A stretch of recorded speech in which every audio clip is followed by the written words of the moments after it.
Right, all right. Shalom, shalom. I'd like to start off by saying, Barak Yahweh, Barak Yahweh Shai, for Allah Yahweh, Bahashem Yahweh Shai, Bahashem Kakadash, the belongings to the elders and apostles, the great millstone who do well. Blessings and salutations to the hopeful elect that's scattered abroad, the Hakim and Aqua that's listening in. Yahweh Ratazal, Lord willing that the lesson is edifying. Brother Shabab, I'm back at you with another lesson. The title of this lesson is going to be called Hegelian Dialect, right? Which goes into problem, reaction, solution, also known as order have chaos. All right. Lord willing, y'all can hear me. I know I'm in the van right now. It's kind of loud in here. But Lord willing, y'all can hear me through the spirit. All right. But inspiration came from the brother y'all will call and the Sacramento camp. I was just watching a little bit of his live. He had mentioned the word Hegelian dialect, which I have never heard that word before. You know, I've heard of problem, reaction, solution, and order as chaos, but I haven't heard it in that term that he had brought it out in Hegelian reaction, Hegelian dialect, which was interesting. You know, so I looked it up. And there was a little article on it, which was very interesting, and it explains what that Hegelian dialect is. All right. And what it says is, let's read into it. And basically, this just goes to show you how the elites of this world pretty much set things up that happen on a worldwide scale. You know, because you have to understand that the elites rule the world. All right, let's grab that. Start off with that. This is Job 9:24. And it says, the earth is given into the hand of the wicked. He covereth the faces of the judge thereof. If not, where and who is he? All right. So the earth is given into the hand of the wicked. Who's the wicked? All right, starting with these Edomites, man. So-called white man. All right. And who are the ones that are in power today? Who are the ones that rule the world? All right. Starting with these Edomites, these top banking families, which a lot of these bloodlines, these Illuminati banking families, they go back to being, you know, Amalek. All right. Those are the ones that are in rulership today. All right. There's another thing. As a matter of fact, let me grab Ephesians 6 and 12. It says, for we wrestle not against flesh and blood, but against principalities, all right, against powers, against the rulers of darkness of this world, you see, against powers and the rulers of darkness of this world, which are these elites that are running everything, man. And then it says against spiritual wickedness in high places, all right, yeah, because of the witchcrafts and sorceries, all right, they're able to control us with you know, with these different types of how can I say, smoke scenes. All right, they're able to feed you, you know, whatever they want to feed you through media. You know, they blind you with the things that are actually truth and feed you lies. All right. Matter of fact, let me just turn my phone. There you go. So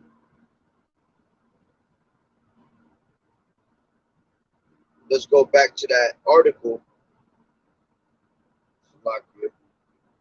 So it says Hegelian dialect. It says, what is Hegelian dialect? Problem, reaction, solution. So it says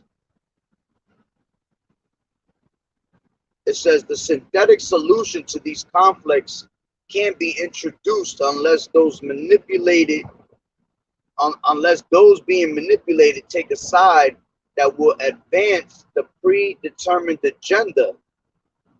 It says,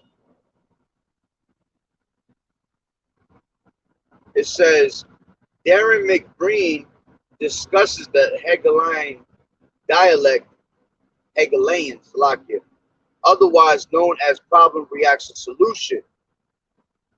This is what was very interesting, this part right here. And this is a short article. All right. It says, revolutionaries in government have created economic chaos, shortages in food and fuel, confiscatory taxation, a crisis in education, the threat of war, and other diversions to condition Americans for the new world order. You see? And what's going on a worldwide scale right now? You have shortages of food, all right? You have prices, hyperinflation on food. At the same time, you have hyperinflation also on these gas, on this gas. For a while, you had gas that went up to, different places, different states. They went up to, $5, $6 for a little bit. Out in Cali, they went up to $9. But then they calmed it down for a bit. Then everything started going back down. And then what they do, all right, they straight smacked you in the face again with that hyperinflation. Now, on an average, average right now, I was reading an article maybe about, I think it was last week, I did a video on it, how they said that the average gas price everywhere is anywhere from $4.75 to $5. And that's where it's at right now. All right, around my way, it's all, the highest I've seen it go is like $4.90, $4.85. And it's going to continue to keep rising because the summertime is now coming. So the summertime coming is going to make people want to be outside, want to go, places. So they take advantage of knowing that, and they're going to raise up their prices even higher. All right. And what do they keep doing? They keep blaming, Russia, this war on Russia. When what the hell does that got to do with us? But it's all part of the elite's agenda to continue to, make you suffer basically to the point where they have you in total control. And this is why when the time comes for them to push that Rice Krispie treat, they're going to be able to sucker you right into it because you're going to want the things of this world, the things of this society to feel like you're going back to normal when in all reality, you're never going to go back to normal. This place is done. This place is going to crumble. All right. And the only way you're going to be able to exceed in this next time and continue to exceed in the society is by taking on the ways of the society, which is going to be telling you it's going to go down to what? You taking that MOTB, man. That's the only way you're going to feel like you're going back to normal. But at the end of the day, it's a false gift. It's a false gift that you think that you're going to get a certain outcome out of it. And in all reality, you're going to be destroyed for it. Which this devil's going to be destroyed at the end of the day for it. Because the Lord is only going to let him eat for a little bit, make him feel like he's got the whole world in the palm of his hands, but he's going to lift up that standard on him, So it says revolutionaries in government have created economic chaos, all right? And there's economic chaos everywhere. The dollar's about to fall, all right? Again, with all this hyperinflation, gas prices, all right, you have this pandemic that's coming all back now. They have all these different types of variants coming back, telling you that kids are dying from hepatitis B. You got now this safari pox that they pushing out now. All right, how else they got economic chaos going, stirring up all these different mass shootings, you see, which all of that shit is bullshit, man. These people are set up. I'm not saying that these things don't happen, all right, but you have to understand that this damn devil, he's slick. He's a cunning hunter. He knows exactly what he's doing. Half of the time he pushes these people, he pays off people to do these things. just to stir up chaos and stir up fear in your hearts. Because the greatest weapon of mass destruction is what? Fear. And that's how they're able to control the people through the fear that they push upon you. So, right, it says economic chaos, shortages in food and fuel, all right? And those shortages on food, man, that's all set up. Here it is, you got these damn devils that they could pretty much make anything, have enough acres in the world, because this damn devil has what? The fatness of the earth. That was his blessing. So to have the fatness of the earth, that means to have control of all lands worldwide scale. So it ain't nothing for this devil to go out there and go make a whole big ass farm and continue to make food, you know. But that's why he's paying off farmers to kill crops, you know, to kill the supply chain, basically. All right, this is why you got Bill Gates basically buying off all these different farms. Now he wants you to eat what? Synthetic meat. He wants you to continue to eat his GMOs that he's creating. All right. So the real food, the organic things that we have left on this earth is shortages in. All right. So, matter of fact, let me grab a scripture off of that. All right, because those famines is real, man. And what you got this damn devil speaking about? Within 6 months, there's going to be a global famine. All right, you got others saying that we have 10 weeks of supply left of food. All planned by the elites just to put you in a predicament for you to be like, all right, now I'm starving. And then they're going to come and present, again, problem, reaction, solution. They cause a problem. They see how you react to it. And then he's going to come with the solution of giving you what? Solution is you're going to have to take this MOTB if you want to eat. You want to drink water, you're going to have to take this MOTB. All right? So let me grab real quick Lamentations 4 and Lamentations 4 and 9. It says, they that be slain with the sword are better than they that be slain with hunger. For these pine away stricken through for the wants of the fruits of the field. The hands of the pitiful women have sodden their children, their own children. They were their meat in the destruction of the daughter of my people. See, so the Lord telling you it's better that your ass get killed by the sword than to actually be starving to death, man. All right?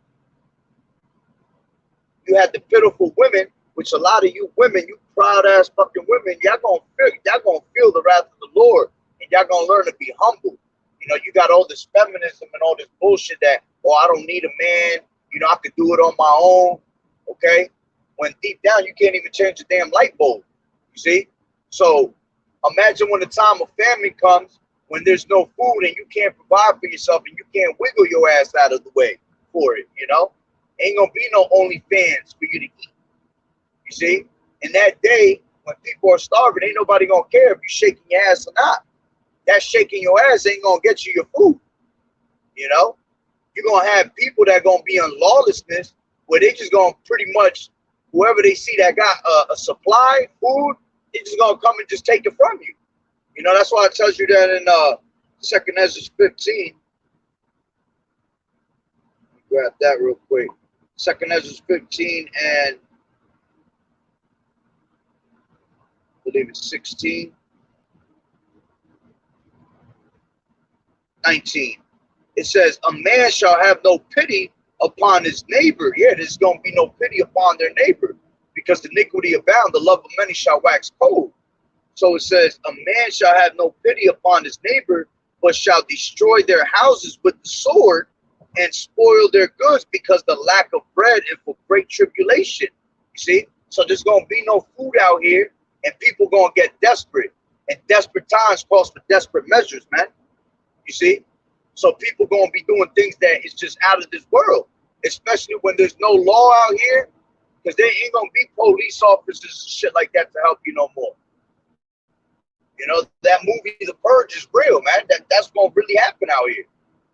The only thing you pretty much going to have out here is these martial law troops, which if you fall into the hands of them, that's why it says in in Lamentations 4:9 that they that be slain with the sword are better than they that be slain with hunger. The one that is the sword is going to be these martial law troops, you know, and those that fall into the hands of them, they're going to be just thrust through. They're not going to talk about it. They're just going to pretty much put your ass down.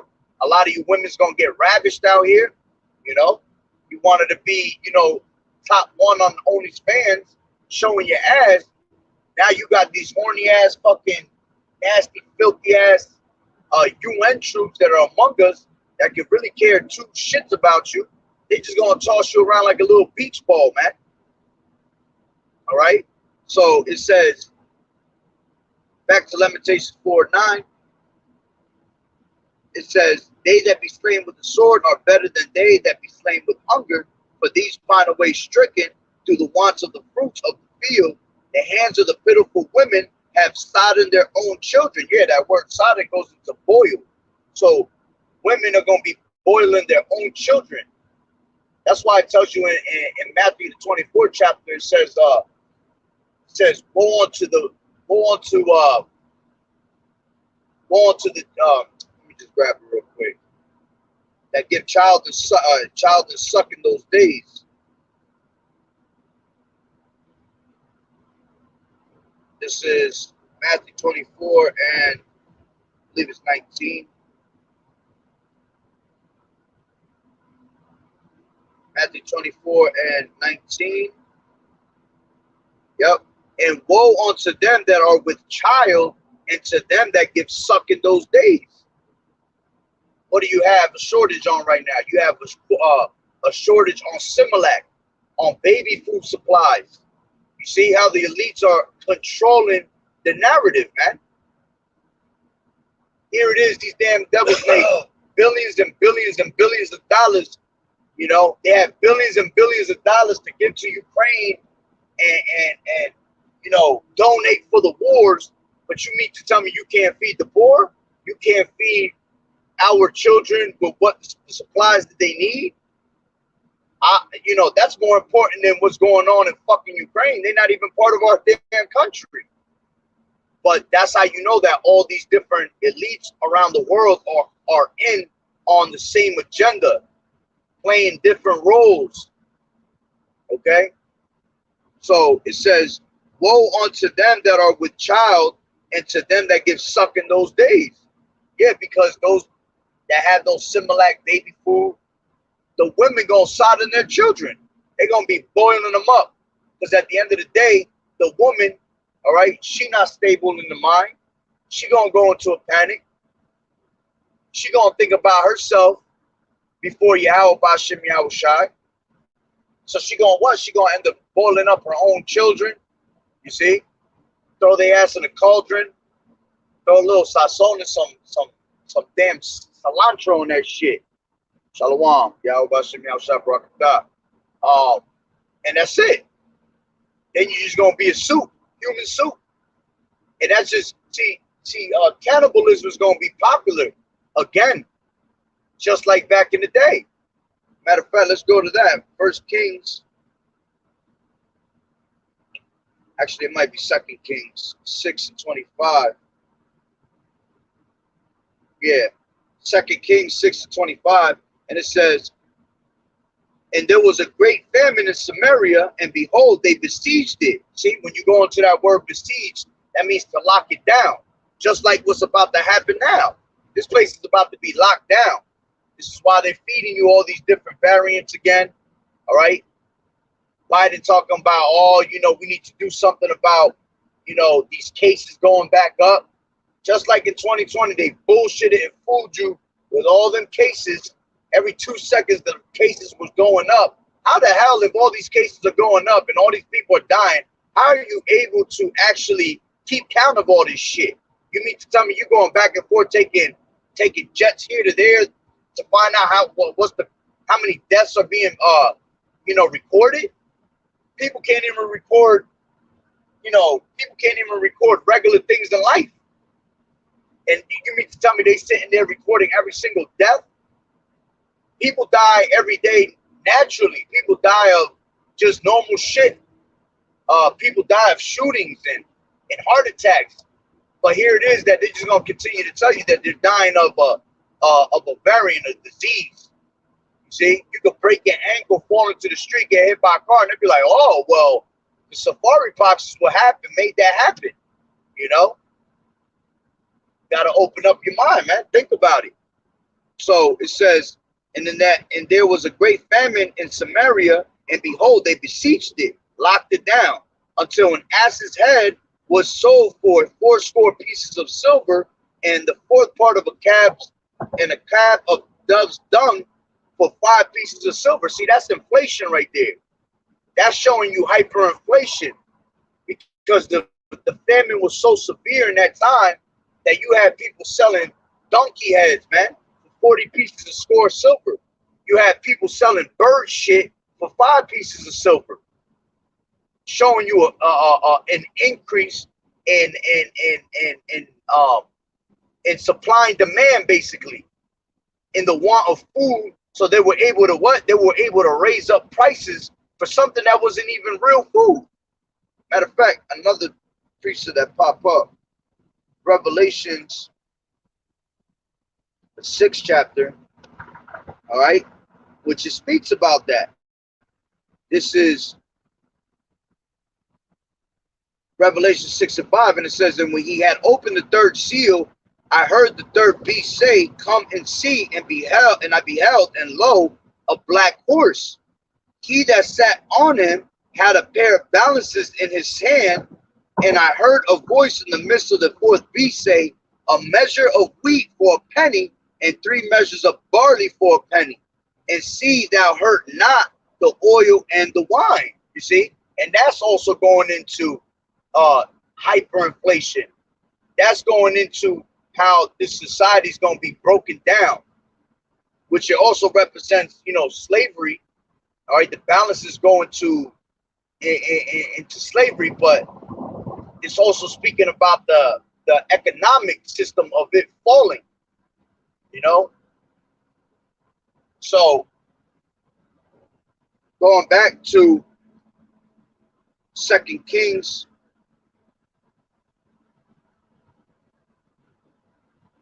Second Kings 6:25, and there was a great famine in Samaria, and behold, they besieged it until an ass's head was sold for 80 pieces of silver, and the fourth part of a cab of dove's dung for 5 pieces of silver. And as the king of Israel was passing by upon the wall, there cried a woman unto him, saying, help, my lord, O king. And he said, if the Lord do not help thee, whence shall I help thee? Out of the barn floor, or out of the wine press? And the king said unto her, what aileth thee? And she answered, this woman said unto me, give thy son, that we may eat him today, and we will eat my son tomorrow. So we boiled my son, and did eat him. And I said unto her on the next day, give thy son, that we may eat him. And she hid her son. You see? So you had these 2 pitiful ass women that ended up making an agreement of what? All right, I'm gonna eat your son today, and tomorrow we gonna eat your son. So, Salakia, we gonna eat my son today, and tomorrow we gonna eat your son. But when the time came for it, the one pretty much played the other. You see? And there you go, iniquity abounding, so the love of many shall wax cold. And you're gonna see that in these last days, man. You know, Baruch tells you that, man. Baruch tells you, Baruch 2 and 3, I'll start from 2. It says, to bring upon us great plagues, such as never happened under the whole heaven, as they came to pass in Jerusalem, which Jerusalem is the people before a place, okay? It says, according to the things that were written in the law of Moses, that a man should eat the flesh of his own son and the flesh of his own daughter. See, so cannibalism is going to be a popular thing in these last days, and that's why you see these movies being brought out of, you know, these people being zombified. All right, they wanting to eat other people. You know, just look up cannibalism in Google, man. That shit exists today. You go to these 3rd world countries, man, where people living in the jungle. You know, they doing sacrifices with human bodies. You know, you run into one of these people and you go to eat their food and you think you eating some real chicken or some shit, and you really eating the leg of a damn person. You know, they get down like that on a normal basis. All right. So you're going to have that cannibalism become popular because of the lack of food, the lack of food shortage. All right. And it's all designed by the elites to make you, to put you in that predicament. Okay. The Lord gave us herbs and natural things on earth that grow continually. You know, fruit trees and herbs that grow on the ground, you know, vegetables. But here it is, they destroying all these crops, so you don't have nothing to eat. Okay? So, and at the end of the day, we're not going to worry. Matter of fact, let me grab that. Isaiah 60, I think it's 66.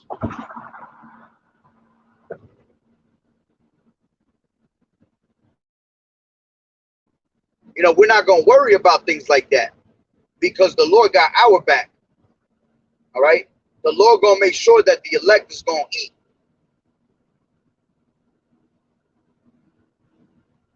This is Isaiah 66 and 1 second.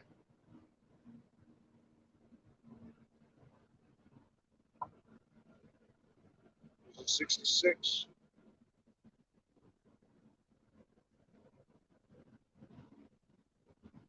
It might be 65. Actually, I just looked for it real quick.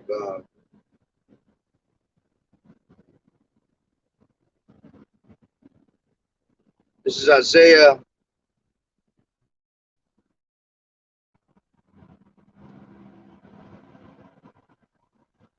65, yeah. 13, it says,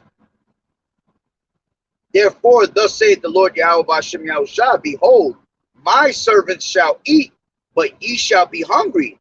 Behold, my servants shall drink, but ye shall be thirsty. Behold, my servants shall rejoice, but ye shall be ashamed. See, and in those times, man, we're going to be rejoicing. It's going to be such a crazy ass time. People going to look at us like, how the hell are these people rejoicing right now? Meanwhile, they dying of hunger and thirst. You know why? Because the Lord put that spirit on us to be joyful. The Lord put that spirit on us to believe in him and not in this world, man, and not in, you know, Babylon the Great, your oppressor. Just like it tells you in Isaiah the 31st chapter, man, because you trust in oppression. All right. Let me grab that real quick. Let me finish this up real quick. Isaiah 65 and 14. Behold, my servants shall sing for joy of heart, but ye shall cry for sorrow of heart, and shall howl for vexation of spirit. You see?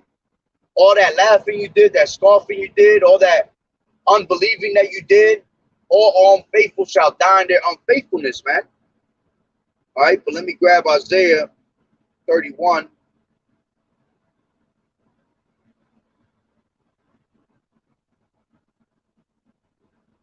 Lock here. Isaiah 31 and Lock is actually 30. 30 and 12.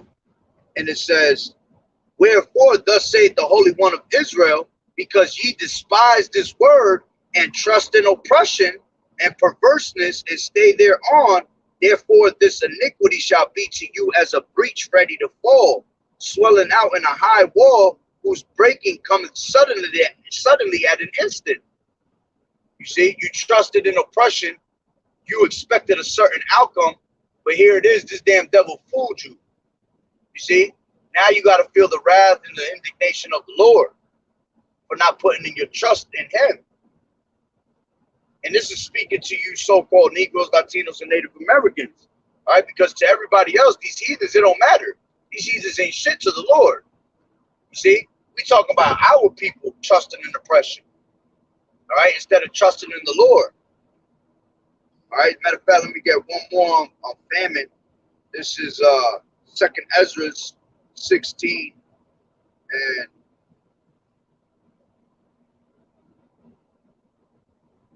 I'll start at 17. It says, woe is me, who will deliver me in those days? the beginning of sorrows and great mournings, the beginning of famine and great death, the beginning of wars, and the power shall stand in fear, the beginning of evils. What shall I do when these evils shall come? Behold, famine and plague, tribulation and anguish are set as scourges for amendment. But for all these things they shall not turn from their wickedness, nor be away mindful of the scourges. Okay? It says, behold, victuals shall be so good cheap upon earth, that they shall think themselves to be in good case. And even then shall evils grow upon earth, sword, famine, and great confusion. For many of them that dwell upon earth shall perish of famine, and the other that escape hunger shall the sword destroy. And the dead shall be cast out as dung, and there shall be no man to comfort them.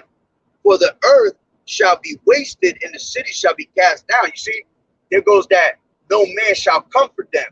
When you sat there and tried to trust in oppression, thinking that that was going to be your comfort. But here it is, they never comfort you. They talk a good one. They pretend to help you.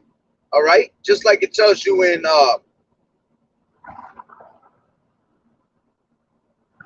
Ecclesiasticus 12 and 16, it says, an enemy speaketh sweetly with his lips, but in his heart he imagineth how to throw thee into a pit. He will weep with his eyes, but if he find opportunity, he will not be satisfied with blood. If adversity come upon thee, thou shalt find him there first, and though he pretend to help thee, yet he shall undermine thee. He will shake his head and clap his hands and whisper much and change his countenance. So this devil's going to pretend to help you, but at the end of the day, what does it say in Isaiah 55? All right, his words were smoother than butter, but in his heart was war. You see, his words were softer than oil. All right, but deep down, he was just what? Trying to destroy you at the same time. All right, so going back, matter of fact, one more, Isaiah 30. You know, going back to Second Ezra real quick, 16, and I'm going to read that one more time. It says 23, and the dead shall be cast out as dung, meaning shit, and there shall be no man to comfort them. No man to comfort them. All right, let's go to Isaiah, back to 30 and 1.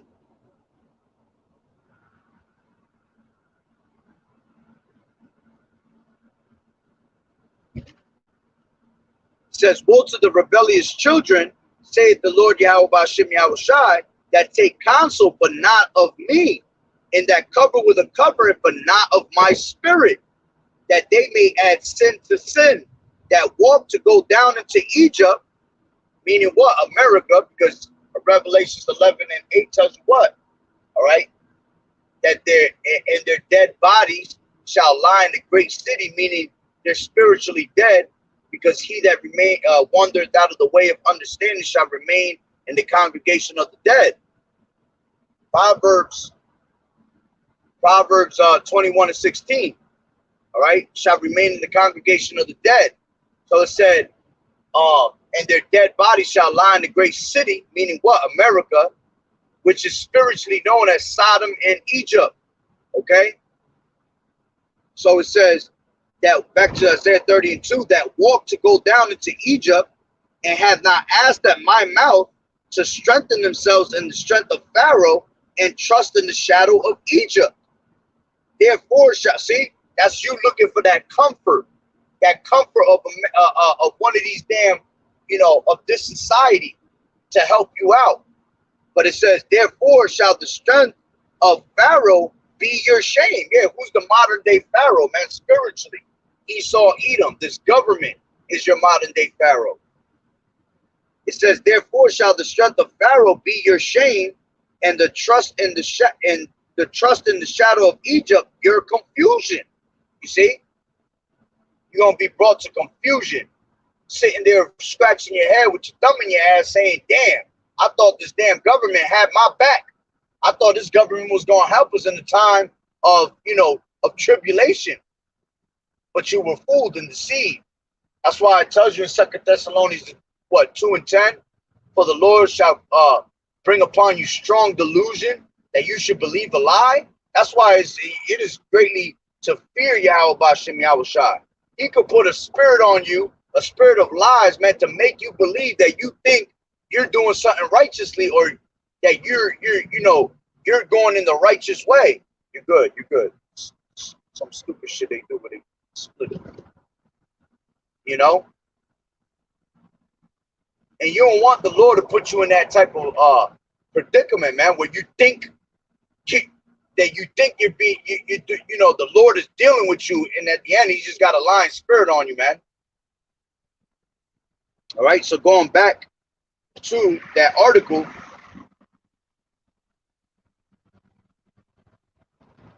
block here. It says, like I said, the article's short. So going back to the Hegelian dialect, okay, it says revolutionaries in government have created economic chaos, shortages in food and in fuel. All right, look, I just passed the spot, service area, $4.87 for fucking gas, man. That's the normal price out here, and it's still going to continue to go up. All right. See, the reason hyperinflation happens is because the dollar has no value. The dollar is about to collapse. So everything goes up. Whenever there's war, which we're about to enter into World War III, which World War III is already in the start of it, but we talk about true World War III when America's going to be bombed by these other countries, man.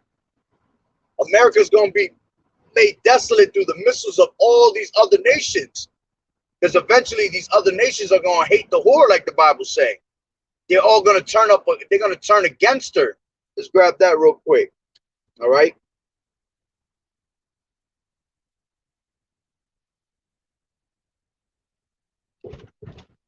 This is 17, Revelation 17 and 16.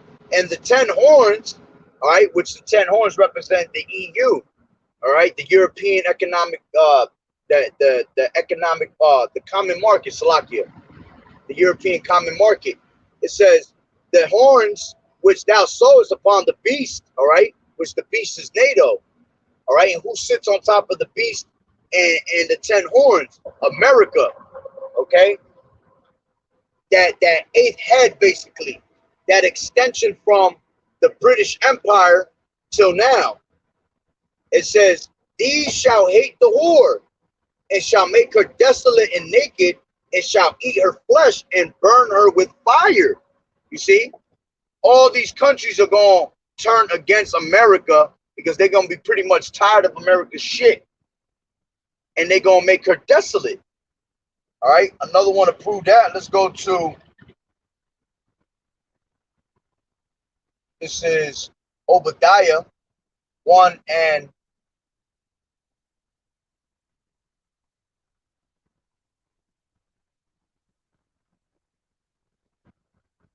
7. Matter of fact, 6. How are the things of Esau searched out, and how are his hidden things sought up? All the men of thy confederacy have brought thee even to the border. The men that were at peace with thee have deceived thee and prevailed against thee. They that eat thy bread have laid a wound under thee. There is none understanding in him. You see, it says the men that were that of thy confederacy have brought thee even to the border. The men that were at peace with you have what? Deceived thee. You know, you thinking, and this is why the Lord pretty much said, you know, the plot of thine heart has deceived thee. All right. This the Lord has put the spirit on Esau to believe that he's going to be like Pinky in the Brain and conquer the world. But the Lord is actually what? Hardening his heart just to what? Destroy him. You know, just like it tells you in Romans Romans 9 and I believe it's 18, 17. It says, for the scripture saith unto Pharaoh, even for the same purpose have I raised thee up, that I may show my power in thee, and that my name might be declared throughout the whole entire earth. You see? So the Lord, just like he did Pharaoh in the ancient times, he kept hardening his heart, right? Every time he kept asking him to let Israel go through Moses, and he didn't. So he gave him a plague, and then when he got smacked with a plague, Pharaoh would feel bad. He'd start crying and bitching, all right? Oh, I'm sorry. And then he would go right back to what? Going back to the wickedness he was doing. Well, that's the same thing that the Lord doing to Esau today. You see? Basically, the Lord telling you, leave my people alone, and you're just sitting there like, nah, I'm going to continue to just bash your people, man. I'm going to continue to just keep putting your people down and putting them to death. You see?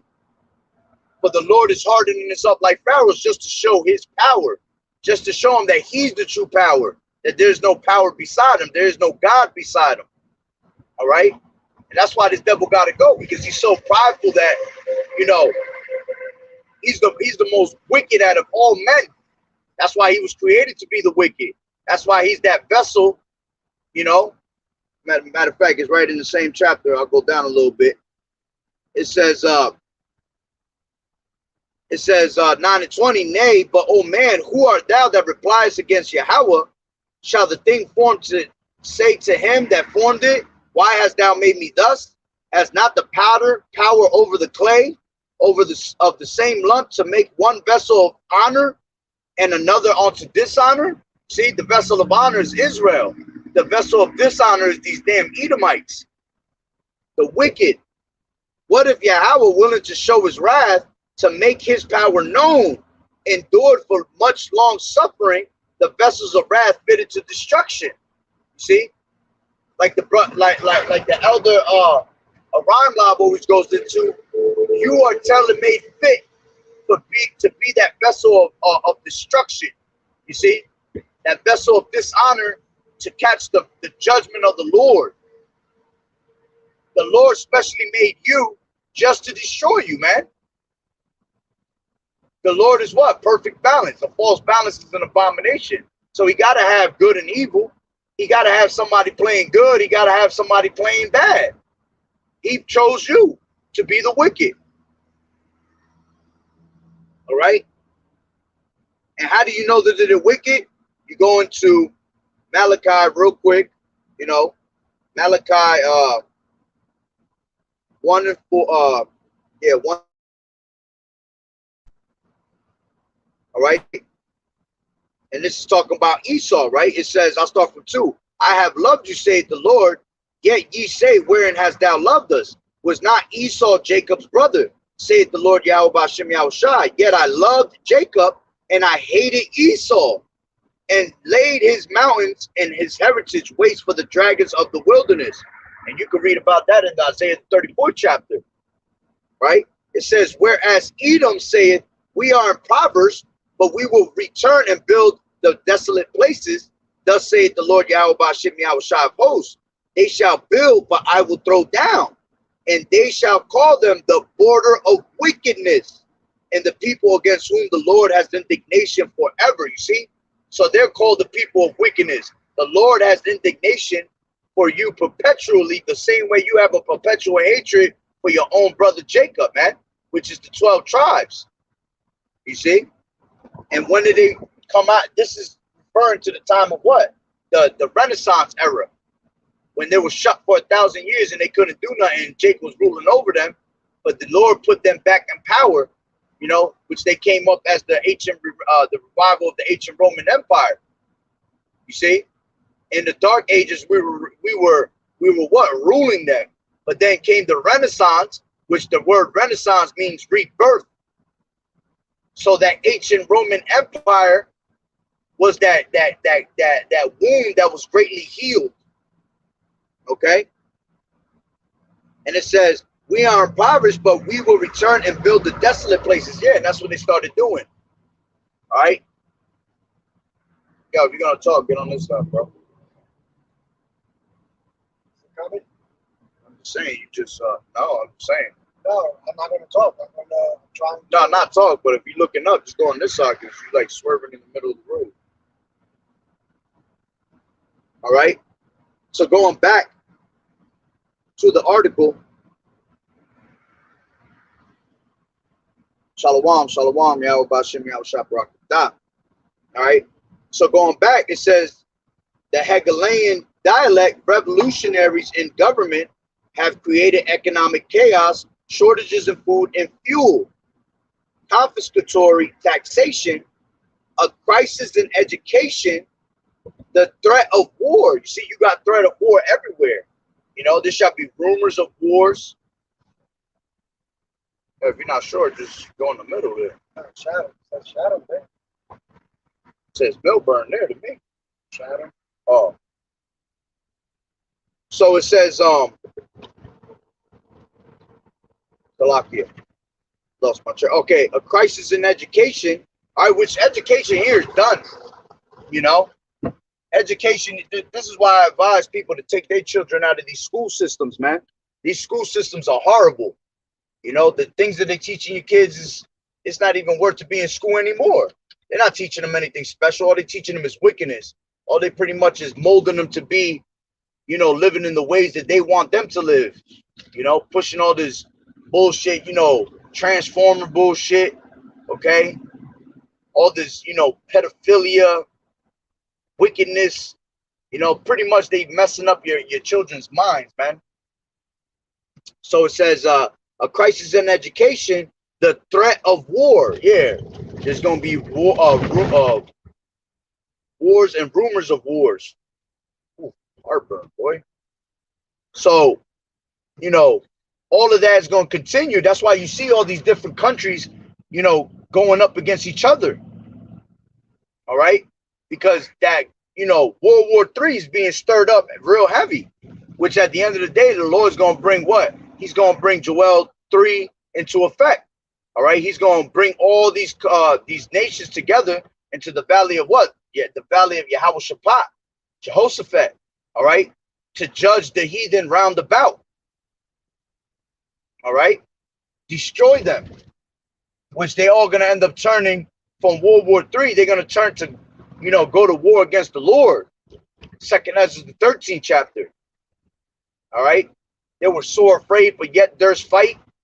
But at the end of the day, they ain't gonna prevail against the Lord. The Lord gonna destroy them in a matter of seconds, man. America's gonna be destroyed within an hour. Okay. So I think we're almost here too. Yeah, we are. Should be coming up after this light. So going back, it says the threat of war and other diversions to condition Americans for the New World Order. See, because that's what the whole thing is about, conditioning you for the New World Order. All right. And the New World Order, the main agenda of that is to what? To put this Rice Krispie treat in you. You see? Got it going through here. Right here. Matter of fact, go to the, let me see. Go through the back over here. Go through this one. No, it's here. I know. Go through there. Go all the way around the back. So you're already facing out to leave. All right. So at the end of the day, it's all made to what? To bring in the New World Order. Okay. It's for you to consent to their ways of the society.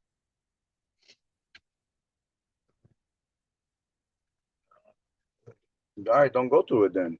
Then turn around. Turn around right here. Just go back the other way. Go back up that way and just turn.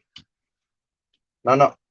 Look, back up into that parking spot. That's what I'm gonna do. No, not that parking spot right there. Not that one. I'm talking about those two right there. Oh, okay. So it says the technique is as old as politics itself. It is the Hegelian dialect of bringing about change in a three-step process. Thesis, antithesis, and synthesis. synthesis.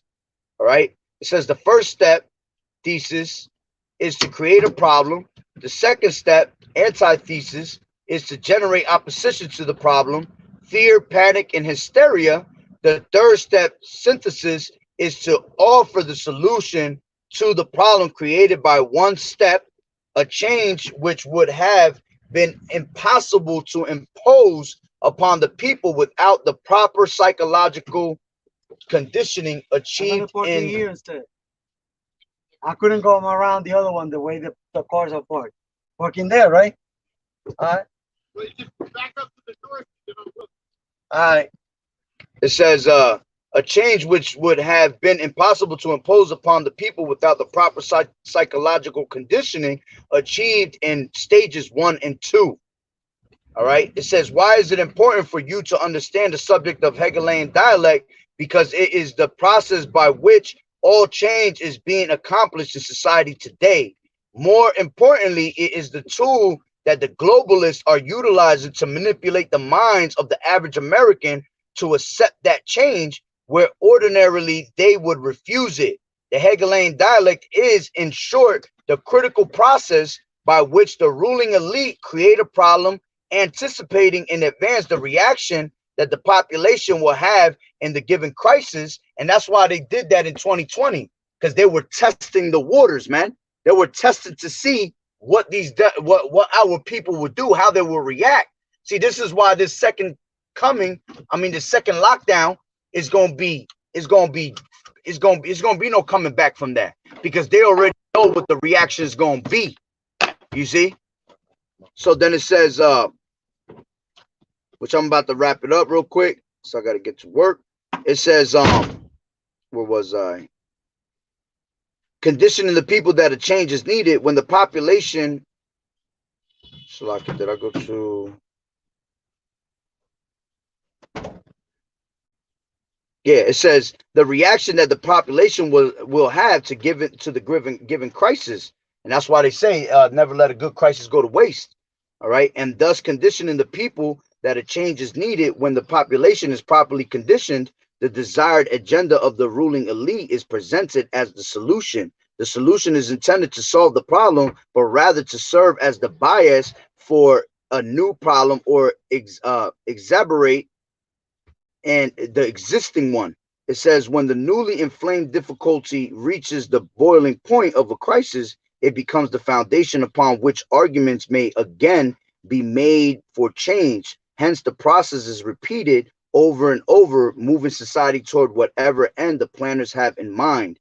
It is also important to understand that as this process is being driven, arguments are created both for and against certain measures of change. All arguments are controlled and the presented solutions, each with the varying levels of unadornment, are debated publicly by the manipulators of their minions. This is done until a perceived compromise has been reached on the best measure to take in root solving the crisis. Then the outcome of the debate, which Well, you're really close. purposely weighs the concerns of the public with the mandate to do something. It is enacted as public policy. But it says such is a summary of the Hegelian dialect.